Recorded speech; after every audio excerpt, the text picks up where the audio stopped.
कस्तो भइरहेछ?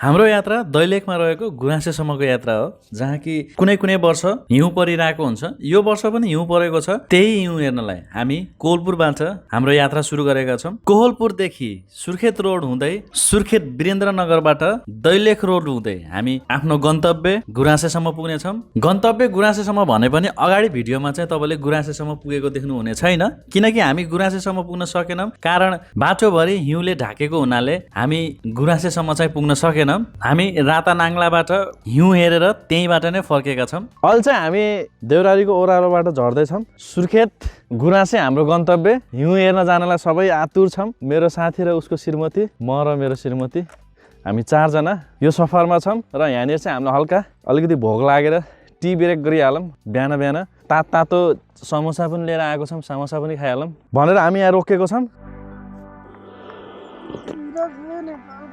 करिब हामीले 120-125 किलोमिटर चाहिँ हाम्रो कोहलपुरबाट हाम्रो घरबाट त्यहाँसम्मको यात्रा रहनेछ। सुर्खेत पुगिसकेपछि चाहिँ मैले सुने अनुसारमा 15-20 किलोमिटर मात्र छ अरे, तर गुगल म्यापले देखाउँदा चाहिँ 25 किलोमिटर देखाएको छ। हेर्दै जाम अगाडि कति समय लाग्छ। अहिले चाहिँ 8:30 बजिरहेको छ।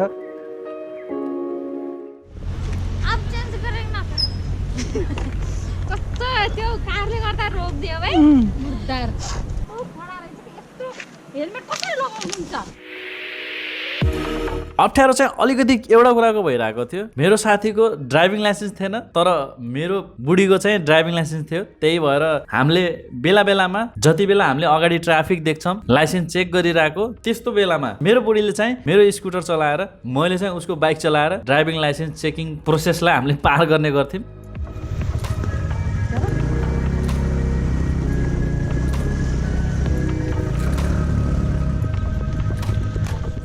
यात्रा निकै नै रमाइलो भइरहेको छ, किनकि हिजो अस्ति 2 दिन अगाडि हाम्रो यात्रा हुनुभन्दा 2 दिन अगाडि पानी निकै परिरहेको थियो, ननस्टप पानी परिरहेको थियो।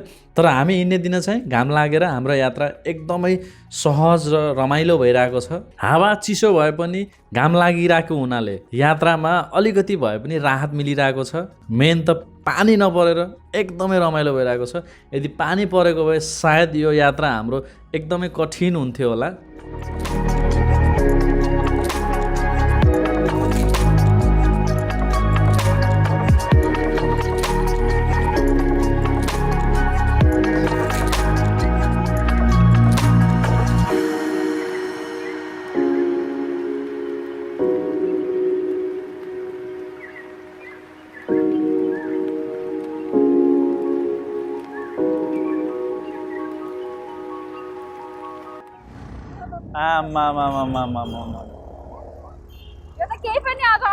यो त केही पनि होइन होइन। अघि हामीले हेरेको यस्तो लाइन छ, चिसो एकदमै बढिरहेछ। जति जति हामी माथि गइरहेछौँ त्यति चिसो गइरहेछ। मौसम विभाग अनुसार अहिले गुराँसेको टेम्परेचर -3 -2 डिग्री सेल्सियस छ अरे।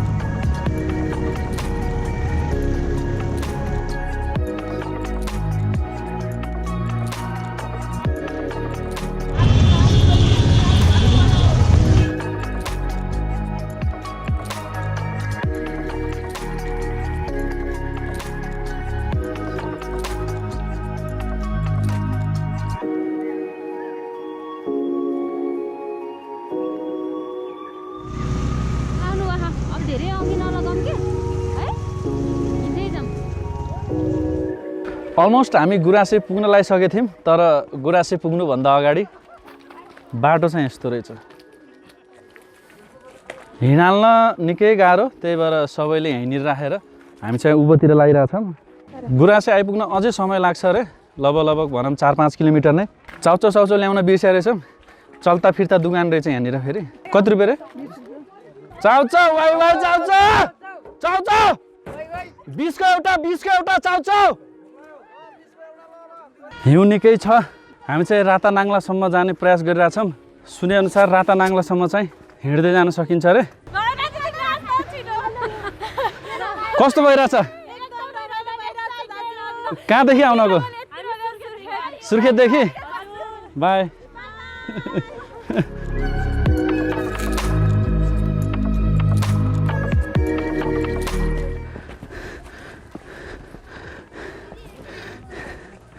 हिउँ चाहिँ हो है।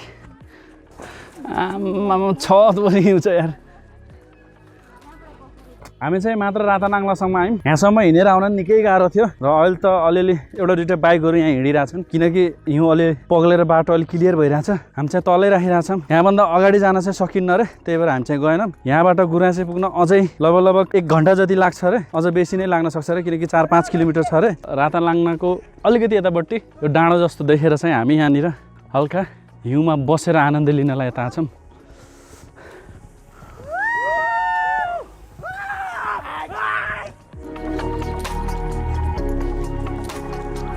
हामी चाहिँ यहीँबाट अब फर्किन लागेको।